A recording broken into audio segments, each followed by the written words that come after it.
fois, bonjour à tous. Nous sommes maintenant dans la paracha de Teruma. Avec la paracha de Teruma, nous entamons la dernière partie du Chumash Shmot, c'est-à-dire le tabernacle, en hébreu le Mishkan, qui va devenir ultérieurement le Beth Amikdash. Alors bien entendu, la grande question qui se devra d'être tout de suite posée, c'est mais pourquoi on a besoin d'un temple à Jérusalem? Est-ce que Dieu, forcément, a besoin? Et si c'est nous qui avons besoin, alors de quelle manière et comment envisager?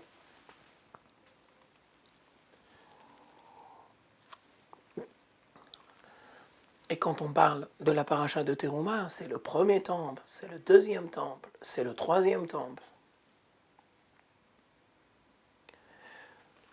Je vous propose une réflexion que nous allons entamer dans les parachiotes à venir et qui se trouve exprimée dans le livre extraordinaire du Maharal de Prague, Netzach Israël, l'éternité de la communauté d'Israël, au 4e chapitre. Et le Maharal pose une question extraordinaire. La Gemara, dans le traité de Yoma, va nous annoncer les raisons qui ont engendré la destruction du premier temple et les raisons qui vont engendrer la destruction du deuxième temple.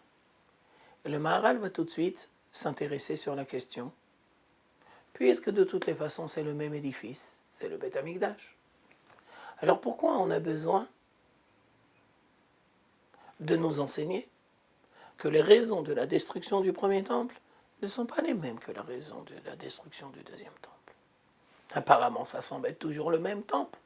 Donc ça aurait dû être les mêmes raisons. Et le Maharal, tout doucement, va nous faire prendre conscience que le Beth Amikdash n'est pas uniquement un édifice.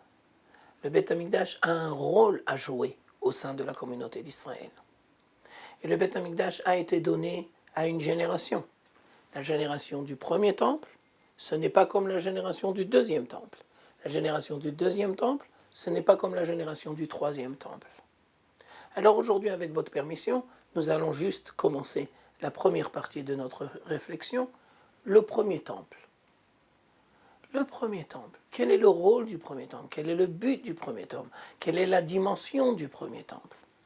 Les Chachamim vont nous enseigner que le premier temple a été détruit à cause de l'idolâtrie, du meurtre et des relations incestueuses. Avodah Zara, idolâtrie, Shfichut Damim, le meurtre, la violence au sein de la société, Gilui Arayot, les relations sexuelles interdites. On se devra de bien comprendre que ces trois dimensions-là, ce sont en fin de compte les trois piliers de la société. Nous allons essayer d'expliquer. La Mishnah dans Pirkei Avot nous apprend au premier chapitre que le monde a trois fondements, trois bases. Torah, Avoda, Gemilut Chasadim. Alors on explique. Première dimension, on se devra d'apprendre à gérer correctement notre relation avec le prochain. Mitor, Ahava, Arva, Shalom, Vereut. Et on se devra toujours de s'efforcer, d'abord de ne jamais porter atteinte à son prochain, et Dieu, et deuxièmement, essayer de lui faire que du bien, dans la pensée, dans la parole, dans les actions. Et en fin de compte, c'était la paracha de Mishpatim de la semaine dernière qui s'occupe de régler correctement les relations avec son prochain. Alors, si les relations avec son prochain se sont organisées de manière correcte, ça va s'exprimer à travers Gmilut Chasadim. C'est-à-dire, quand les Chachamim ont dit Gmilut Chasadim, ils ont voulu dire, à la lecture du Maharal, relation équilibrée avec son prochain. Et si Dieu préserve les relations dans la société vont se détériorer, ça risque d'arriver à la violence et ça risque de s'exprimer avec Shfichut Damim. Shfichut Damim, le meurtre, c'est le contraire de Gmilut Chasadim. Ensuite, deuxième dimension, on se devra de créer une relation équilibrée avec Dieu. et on se devra de donner une place à Dieu dans notre vie.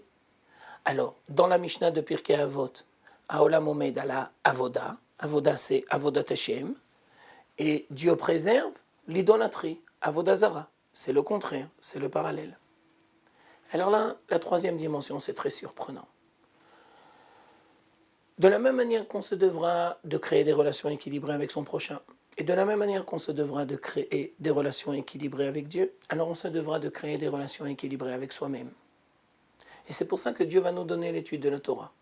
L'étude de la Torah est là pour nous faire grandir dans tous les domaines. Au niveau physique, au niveau des sentiments, au niveau des vertus, au niveau aussi de la réflexion. La Torah doit faire grandir l'homme. Et le contraire de Torah, c'est les relations sexuelles interdites. Et de la même manière que la Torah, c'est la dimension divine de l'existence qui fait grandir l'homme, les relations sexuelles interdites, c'est bassement matériel. C'est devenir presque un animal. C'est le contraire de l'étude de la Torah.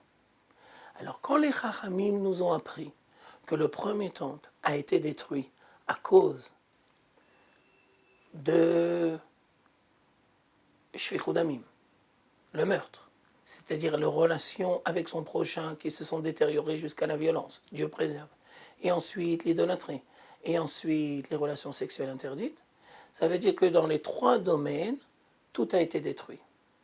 Si la société est détruite de l'intérieur, alors le temple sera aussi détruit. Le temple, c'est le reflet de la société. Si la société est détruite, le temple n'a aucune raison d'être. Nous avons détruit le temple. Ou bien on va dire, Nabuchodonosor, de mémoire maudit, a brûlé l'édifice et nous avons détruit le temple. On s'arrêtera là pour cette fois-ci. La semaine prochaine, on réfléchira ensemble sur le sens du deuxième temple. Merci et à la prochaine fois.